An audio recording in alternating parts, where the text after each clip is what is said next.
j'espère que vous allez bien. Personnellement, ça va super. Il n'y a pas si longtemps, Brock Lesnar a effectué un règne de 500 jours avec le titre universel. Certains fans étaient épuisés de voir un champion aussi peu combatif durer aussi longtemps. Eh bien, laissez-moi vous présenter quelques-uns des règnes les plus longs à la WWE et vous allez voir que Lesnar est loin de détenir le record sur ce qui est de la durée. Mais avant ça, vous êtes 72% à visionner mes vidéos sans être abonné, et je sais que parmi vous, certains seraient prêts à le faire. Alors regardez tranquillement cette vidéo, puis après, si le cœur vous en dit, n'hésitez pas à vous abonner. Allez, je vais pas vous faire attendre plus longtemps et nous sommes directement partis avec la vidéo.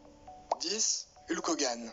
L'une des plus grandes superstars de tous les temps devait bien avoir sa place dans le classement. Hulk Hogan a été pendant longtemps la tête d'affiche de la WWE. Bien qu'il ait eu un règne encore plus long dont on va parler plus tard dans la vidéo, Hulk Hogan possède la 10e place de ce classement. C'est à WrestleMania 5 que le moustachu le plus célèbre du catch va remporter le titre de la WWF contre le Macho Man Randy Savage. La ceinture restera à sa taille durant 364 jours, soit environ un an de règne. Il va malheureusement la perdre durant WrestleMania 6 lors d'un match champion versus champion contre le détenteur du titre intercontinental à cette époque, l'Ultimate Warrior. 9. Le phénoménal AJ Styles. On va parler d'un règne qui vous est peut-être plus familier puisqu'il est relativement récent. AJ Styles a détenu le titre de la WWE 371 jours. Il avait gagné le titre le 7 novembre 2017 contre Jinder Mahal et aura le temps de faire d'excellents matchs durant son règne. Toute bonne chose a une fin et le phénoménal va perdre la ceinture contre Daniel Bryan le 13 novembre 2018.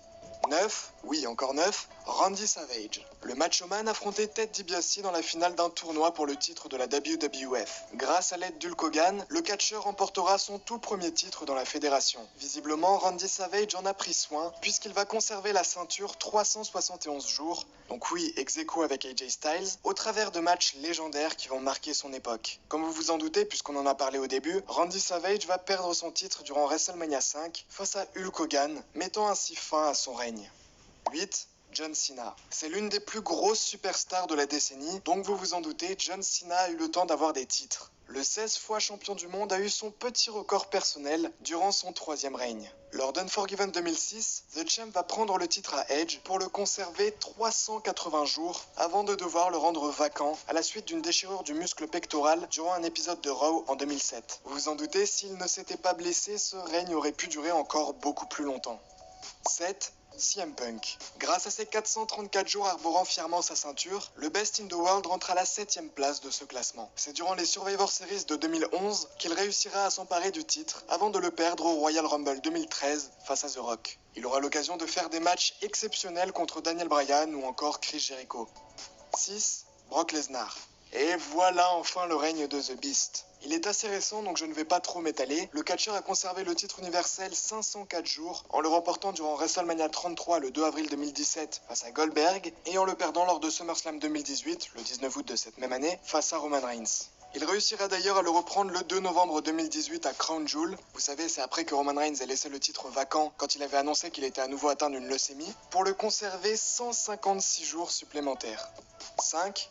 Pedro Morales. Alors je dois vous avouer que je ne connaissais pas ce catcheur avant de faire cette vidéo et pourtant, il a notamment combattu à l'époque de la WWF et réalisé son règne dans les années 70, donc ça remonte un peu. Pedro va remporter le titre le 8 février 1971 en battant Ivan Koloff et devenant la 4e superstar à remporter le titre mondial. Et ce qu'on peut dire, c'est qu'il n'a pas voulu le lâcher. Quasiment 3 ans de règne et plus précisément 1027 jours. C'est Stan Stasiak qui va récupérer la ceinture le 1er décembre 1973 et ainsi rompre cette longue détention du titre.